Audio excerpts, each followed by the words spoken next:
I think there's a couple different ways to think about what need is in the community. I mean, I definitely think there are the big topics. There's like homelessness and poverty and racial disparity and hunger. And I think those are things that we immediately identify as we can point to as like, these are the issues in my community.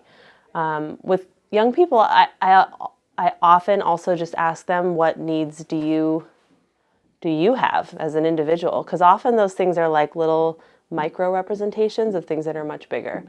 So we always start with a conversation. We ask, how do we define our community? Is it just the people in the circle? Is it our school? Is it our home community? What if we have different home communities? So I think that first, by defining what we mean by community, and then asking not just what are the needs, because some of those things like homelessness and poverty, and they feel very insurmountable. So I like to find needs that feel both urgent, but also where we can have some level of impact that won't feel tiny, like a drop in the bucket. So especially with my work with young girls, I think often the needs that we think about are really ways to connect with our community. That is a need, the need to connect. So we've worked with the Women's Center to do that.